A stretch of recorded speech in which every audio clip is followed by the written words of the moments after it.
In a small, quiet town nestled between the hills lived a young man named Jake. His life was defined by struggle.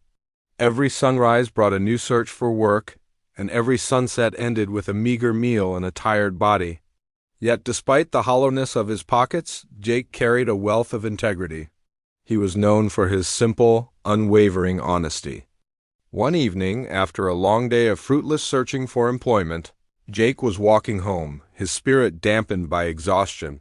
Suddenly, a voice called out from the shadows of the road. "Is there a kind soul here who can lend me a hand?" Jake turned to see a frail old man standing beside 3 large, bulging canvas sacks. The man looked too weak to lift even one, let alone 3. "I am traveling to the next village," the old man explained, his voice trembling. "I can manage 2 of these on my own, but the third is an anchor I cannot lift. If you carry it for me, I will pay you 3 gold coins." Jake didn't hesitate. "I will help you," he said. He bent down to hoist the bag, but as he pulled it onto his shoulder, he staggered. The weight was immense. "This is incredibly heavy," Jake grunted. "That is because it is filled with bronze coins," the old man replied calmly. Jake nodded, adjusted the weight, and began to walk alongside the stranger. They traveled in silence until they reached the banks of a rushing river. The old man stopped, looking fearfully at the water. "My legs are too old to fight this current," he said. "I cannot carry a bag across. If I try, I will surely be swept away. Will you carry a second one for me?"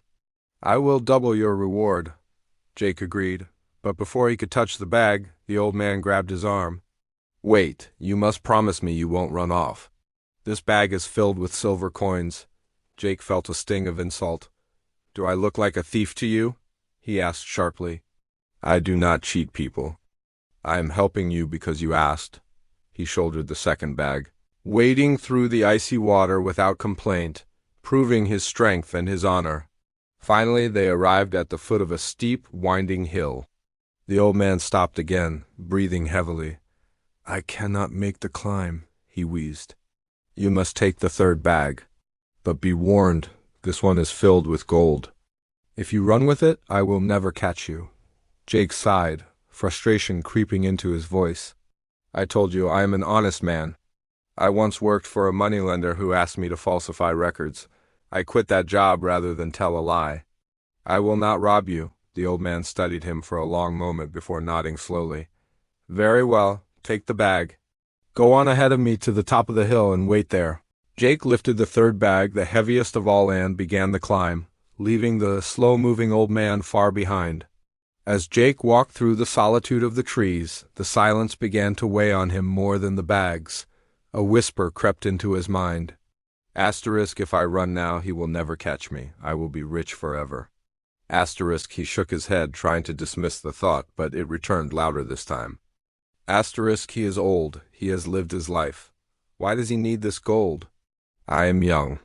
With this money, I could build a mansion, marry a beautiful wife, and never go hungry again. The temptation grew from a spark into a flame.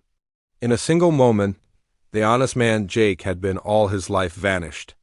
Overcome by the sudden promise of a luxurious future, he didn't stop at the top of the hill. Instead, he sprinted.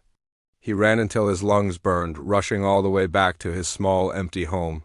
With trembling hands and a racing heart, he slashed open the bags, ready to gaze upon his fortune. But as the canvas tore open, his blood ran cold. There was no gold. No silver, no bronze. The bags were filled with jagged, gray river stones. Confused and panicked, Jake dug through the rocks until his fingers brushed against a piece of parchment. He pulled it out and read the elegant handwriting. I am the king of this land. I have no heir, and my days are numbered.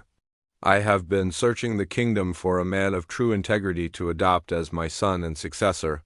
If you had waited at the top of the hill, the throne would have been yours.